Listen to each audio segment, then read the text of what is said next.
I think probably the most important one of those is in the last year we've done a fairly large reorganization of central IT, and that meant taking 3 different groups, 3 different cultures, 3 different backgrounds and putting them all together. So we've collaborated a lot with human resources, as well as brought in some outside organizational change management, and it's made really an enormous difference. We've been able to get a lot more efficiency both within the organization and just a lot more work out of the same amount of people.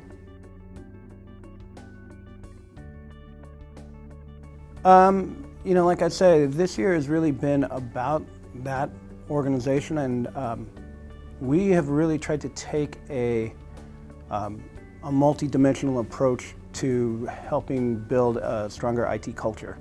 So we have changed the way we do interviewing. We have changed the way we manage space, or at least, to be fair, we're doing experiments in that. So we have, we've opened up offices in different places. We've spent time and money actually optimizing or having our employees optimize their workspace, trying to make a big difference there. And then lastly, we're doing a fairly large experiment around self-organization. So we have about 300 people involved in a study driven by a Harvard researcher that is measuring in specific actionable ways the difference between productivity between hierarchical groups and self-organized groups.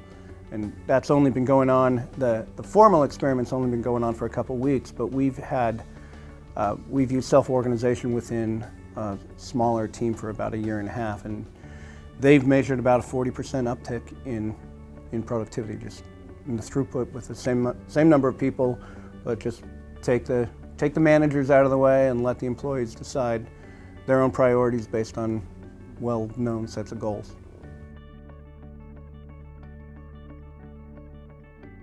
You know, Washington's a big believer that the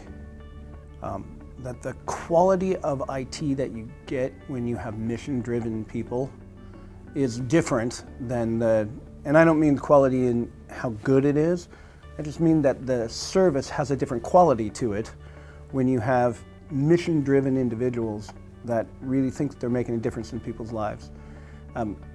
What that means is we don't do a lot of outsourcing, so we have an enormous challenge all over the place trying to recruit people.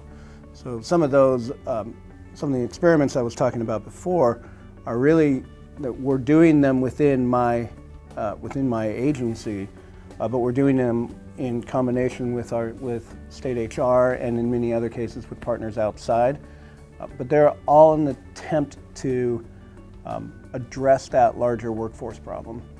But to be specific about that, unquestionably the single hardest thing to hire is security professionals. I'm sure you've heard everybody who sits in this chair reference, Cisco's recent study of saying there's 1 million open jobs in security nationwide or worldwide in 2016, growing to 6 million by 2022. So there's just no question that finding qualified security people is the hardest. There are a couple ways we've increased efficiency. I think I'd point out probably 3 of them.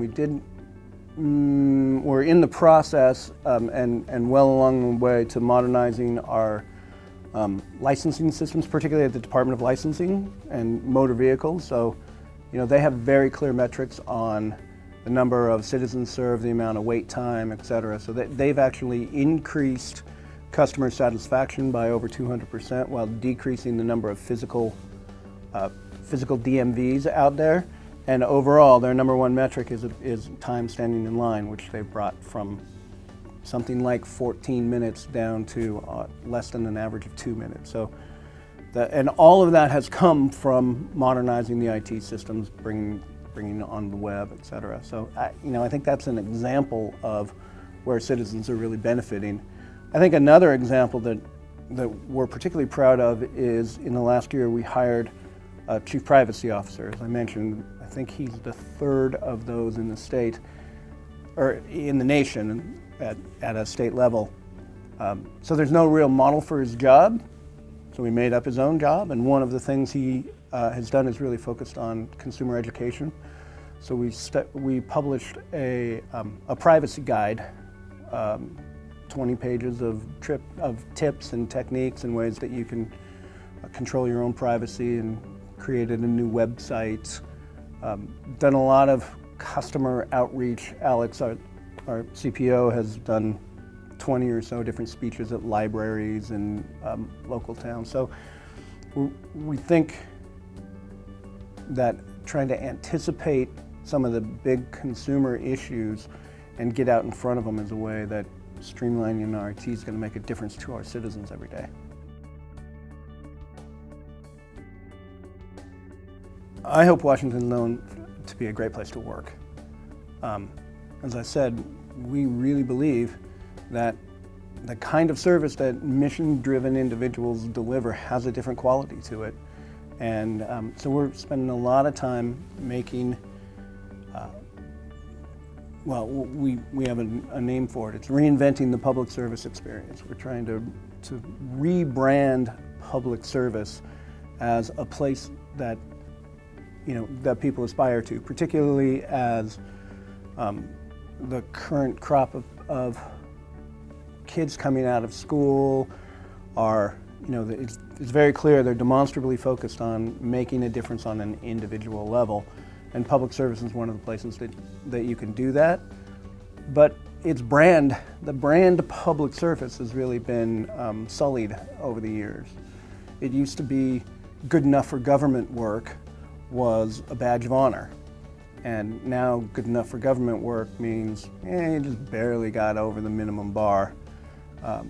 It's our goal to reinvent that brand and make public service be something people aspire to do. So I think that if we can do that, that's the best thing that we can do, particularly for IT professionals who get that rare opportunity to have what they do directly affect, in our case, 7.2 million people every day. I think the biggest way goes back to that public service thing. I really got a completely different perspective about what it means to be a public servant and to actually be in service to 7.2 million people. It was something that when I came from the private sector, I was guilty of having a stereotype about what it meant to work in government. And what I found is, the stereotype is people who work in government do it because they can't get a better job. And that's just absolutely categorically, fundamentally not true. The people who do it because they're mission-driven people, and they do it out of a sincere sense of public service and wanting to make a difference. So that realization has really changed my perspective of, every time I walk into a DMV, every time I walk in to get my tabs renewed for the, whatever at the county, and even the way I view what's going on in the presidential race, because it's those people have, everybody in government, particularly in IT, when there's negative unemployment, everybody in government has a choice about what they do, and they keep choosing to come to work for 60% of their market value in one. So I think that's probably the biggest growth area.